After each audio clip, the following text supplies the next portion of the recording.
Hey guys, what is up? It's me, Vole, and welcome back to a brand new video here on the Arsenal of Bricks. Today we'll be taking a look at this LEGO Bullpup semi-automatic long distance rifle.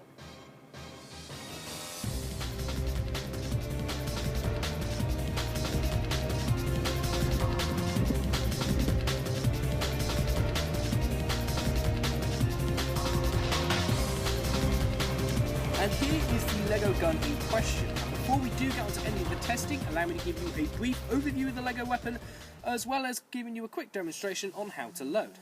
So this is a long-barreled LEGO Bullpup rubber band gun.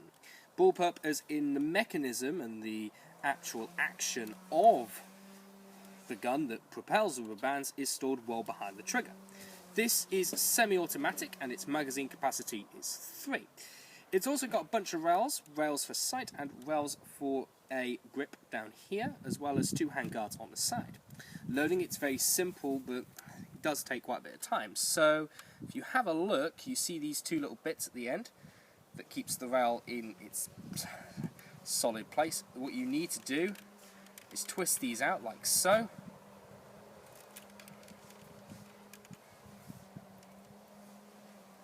And then pull this part up like that. Loading of the round is simple, yet it can be quite fiddly. So what you need to do is take the rubber band, hook it onto the barrel bit at the end. Then what you want to do is move it between these 2 bits on the rail.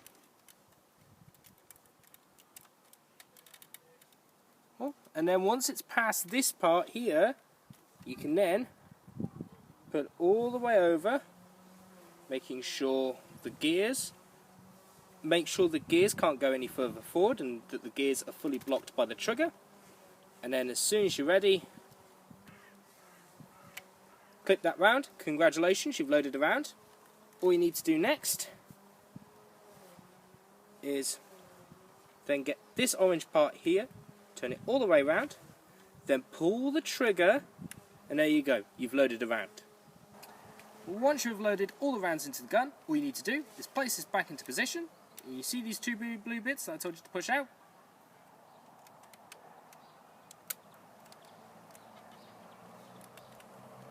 Clamp the tactical rail in place, and then you're done, loaded and ready to shoot.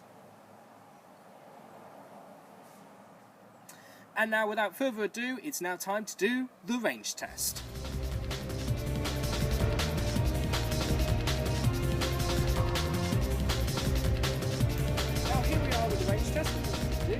Fire 3 rounds from this gun, and then once we've done that, we're going to see how far the rounds are able to shoot.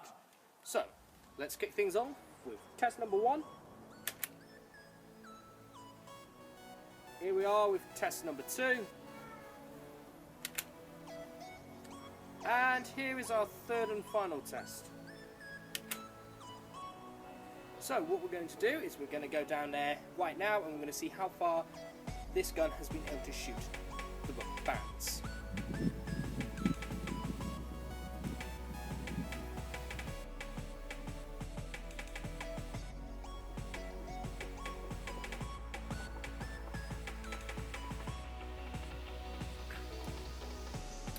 Now here we are with the results of the range test, and I am pleased to say that this gun has an amazingly good range. The one that didn't shoot so far was this one. This was the 2nd test, and it came in at around 6 meters 10. That 2nd test did get a really good range, but not as good as the other 2 tests. This one came in at around 8 meters 20, which is a really good range, and then the one that shot the furthest down here is at around 8 meters 70. This LEGO gun has an incredible range, and as long as you shoot with similar rubber bands, the range will remain consistent.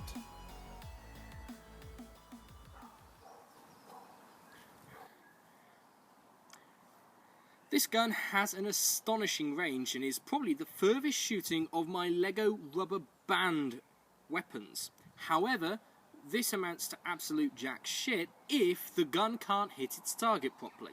So we'll be finding out how accurate it is in our accuracy test. But before we do that, allow me to talk you through the details of this LEGO rifle. This is a semi-automatic Bullpup LEGO rifle. It shoots 3 rubber bands, and there are various different features to the LEGO gun, including the stock, the attachment rails, grips, and the gun's mechanism that fires the rounds. The weapon is Bullpup because the action that fires the rounds, right here, is stored well behind the trigger, located there. This is the inner working mechanism of the LEGO gun. There are certain main features of this, including the trigger piece, which is here, the LEGO Technic area that is keeping the trigger piece in place, and then you've got the part here which will help toggle the action, which is the spindle, which will then turn this gear magazine to shoot the round. The first component of the LEGO mechanism is this trigger piece. The trigger piece is this simple L-shaped piece here, which is connected to this long rod here. The trigger slides forwards and backwards, using this rubber band here to propel it forwards to allow the rubber band and the trigger to reset. As you can see, there are 2 Technic walls above and below the trigger piece that stop the trigger from moving out of position. These walls block the entire part, with a few exceptions.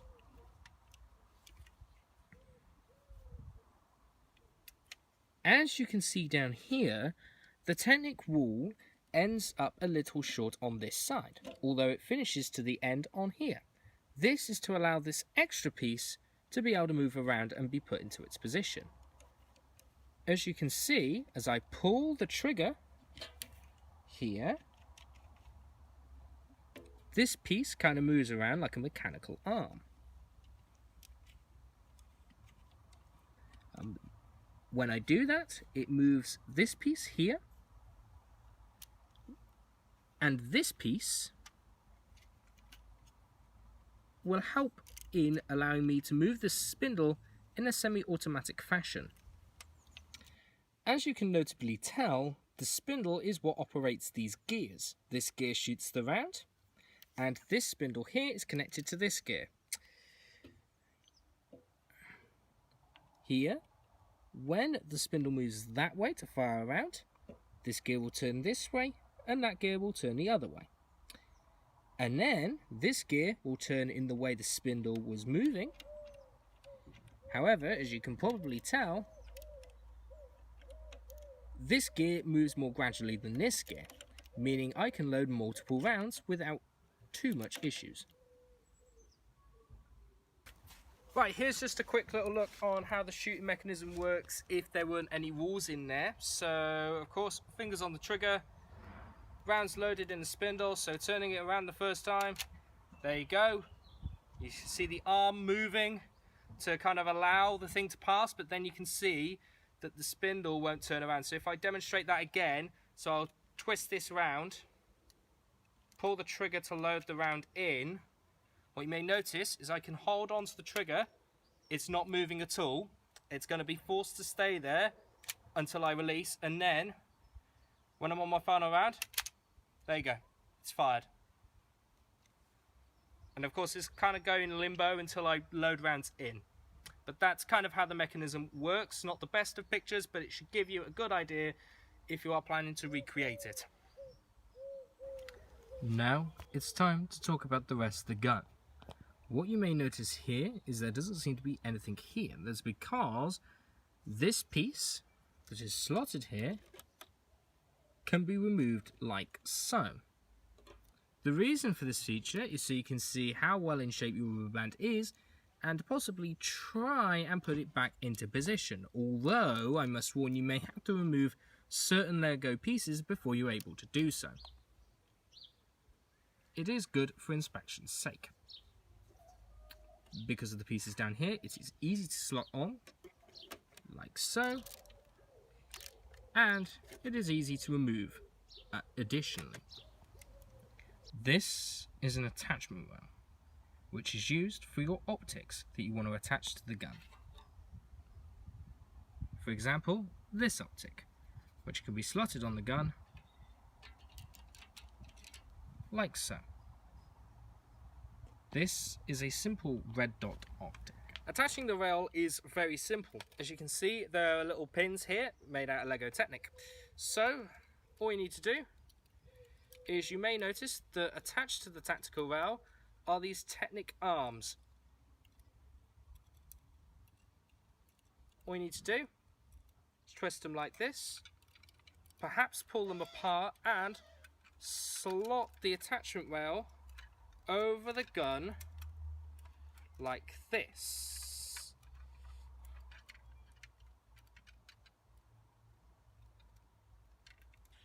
What you need to do is you need to try and put the rail in this angle, this piece on this angle, leaving 5 between this pin and this pin that's attached to the gun itself, and then slot it in. You've got to repeat this process for all sides of the gun and all parts of the rail, like this. And now your gun has a tactical rail with a good red dot optic. As well as an attachment rail for the optics, there is also an attachment rail on the underbarrel of the gun for grips. For example, this one. What you would do is you would slot this grip using these as a guide, so place these base plates in between these base plates, like so. Work to fully attach the part to the gun, and there you go. You've added an attachment to the underbarrel.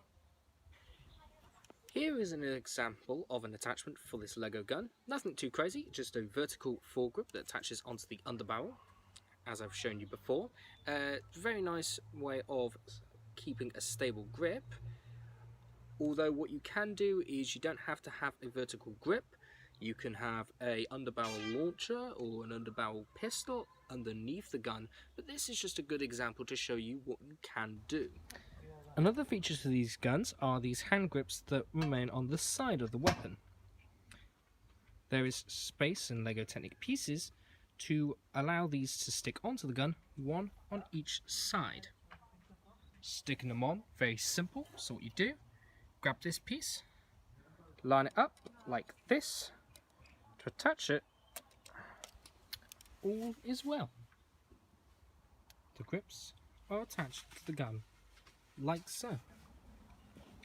Final bits and pieces before we do go on to the accuracy test. Here we have got the pistol grip using our regular LEGO technique for slanting a grip.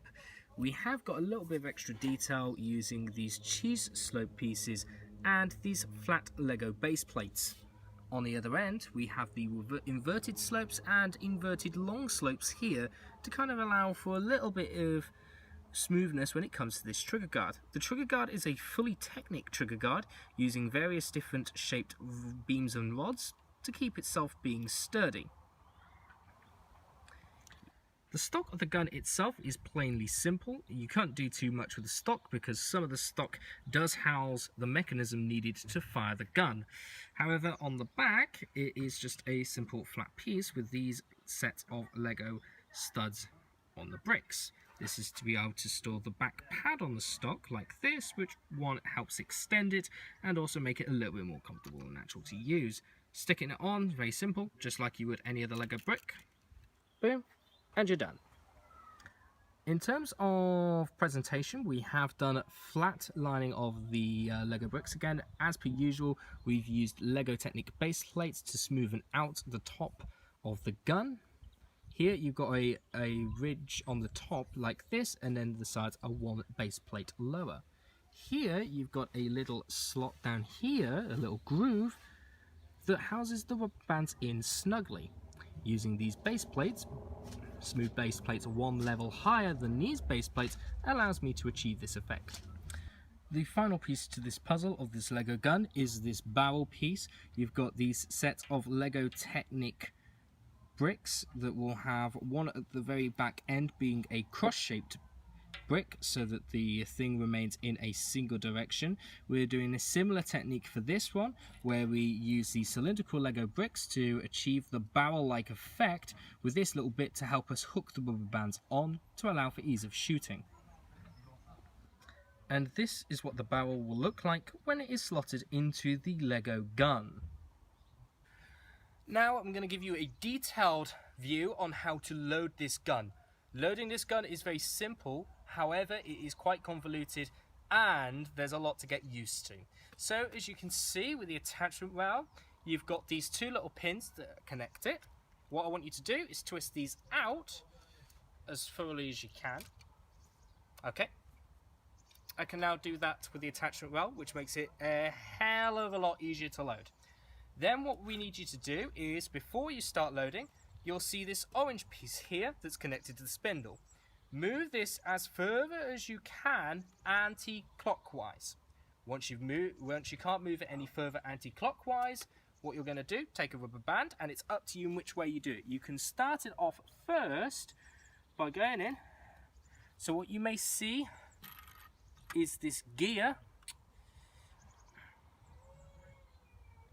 down here. You want to place it where it's reasonable, say there, and then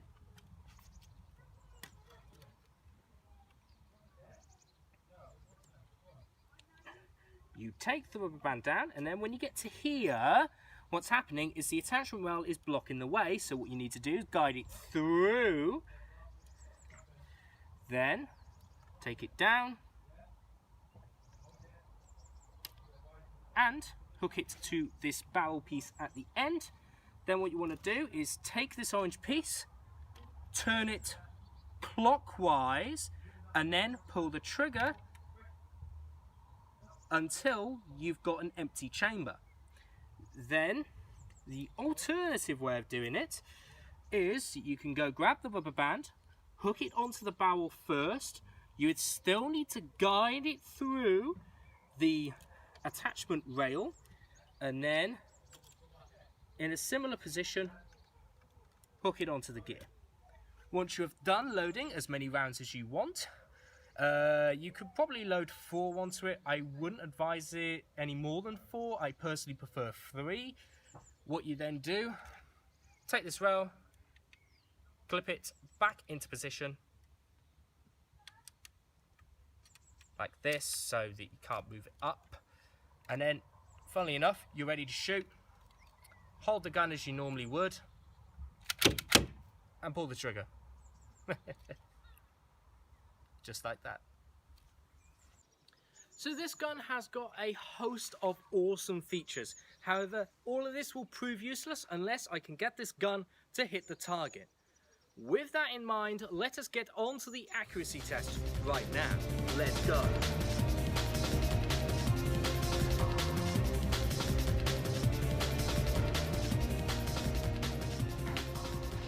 Can this gun hit those 3 targets? It is now time to find out. Okay then guys, here we are with test number 1. Pass. Now with test number 2. Fail. And our third and final test. Pass. 2 out of 3 pass. From the accuracy test, it is clear to see that although this gun is pretty accurate, it can quite easily miss. Now the problem is trying to figure out, is it me or is the gun just a little shit in terms of hitting the target? It'll be time to find that out shortly with the precision test, but before we do that, allow me to give you my own personal opinion about this LEGO gun. So starting off with the good, the first really good thing about this LEGO gun is the kind of presentation that this gun has. Really nice looking. You got nice rails on top and bottom to help with attachments, and yes, this gun is really good with attachability. You can easily remove any foregrip or any sight peripheral with ease, and you can attach them onto the gun using the tactical rails with ease as well, like so. Same with the sights, so you can remove this and place it back into its position. There's only a slight problem with this. Some of the LEGO pieces on the sights may linger on there. A little bit difficult to fish them off, but in terms of attachability, I think on the most part, really good. Another really good thing is some of the attention to detail on here. I've tried to add a little bit more pizzazz than I usually do. A nice little backstock on the stock, and you've also got this little hand grip here at the front that's really useful in case you are not using this foregrip attachment or peripheral. Another really good thing about this gun is its power. No kidding, with the little amount of rounds that you could load onto this LEGO gun, I'd be very careful because of something I'll explain later. You do get a lot of bang for your buck with each round. I managed to get 8 meters around there with one of the rounds in there, as you've seen in the range test, which is really good. And that's some really good distances. You can hit a target from quite far away as compared to some other LEGO guns. And there's really good features here in terms of a nice, sturdy, comfortable grip and a really well-made trigger guard as well. And the actual trigger mechanism to use the rubber bands is quite intuitive. It's a really nice, inventive way to achieve a bullpup kind feel where the action's far from the trigger. So very nice way of doing it, very nice way of being able to store the mechanism whilst being able to keep the trigger in place and working properly. So that I also think is a really good thing because you've got a really nice working mechanism. The mechanism, even though it's not fully mine, is really nice, really intuitive, and actually might be a design I use in future builds. Now that we're off the good, it's now time to go on to some of the bad things about this. First off, loading times. Loading times with this are absolutely fucking appalling.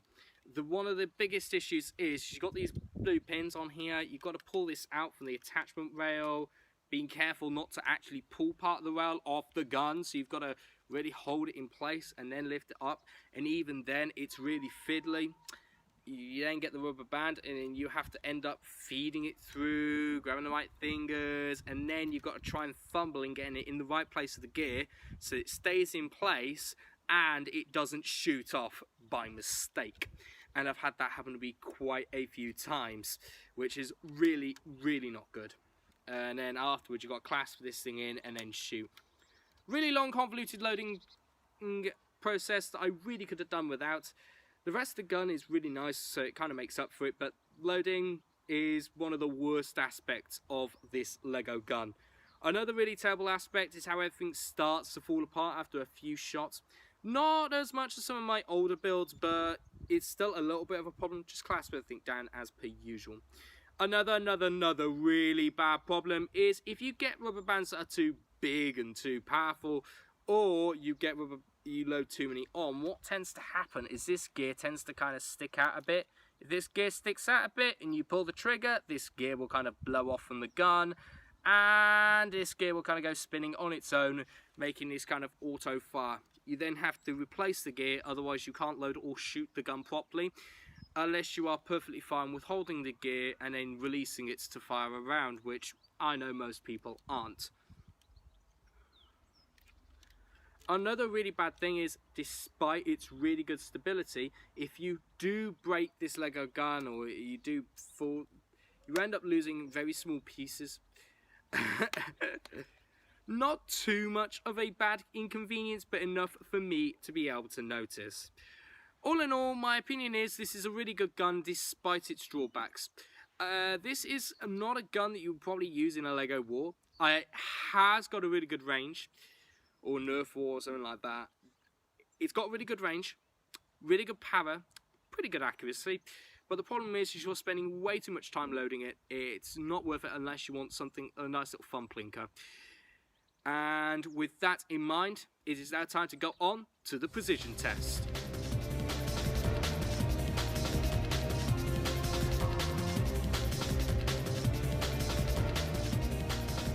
This gun can boast a lot of things, but is consistency one of them? It is now time to find out with the precision test. So I'm going to hold the gun here at this point, to the point where this part of the gun is on the table. And we're going to start with our first test. Pass. Second test. Pass. And here we are with our third and final test.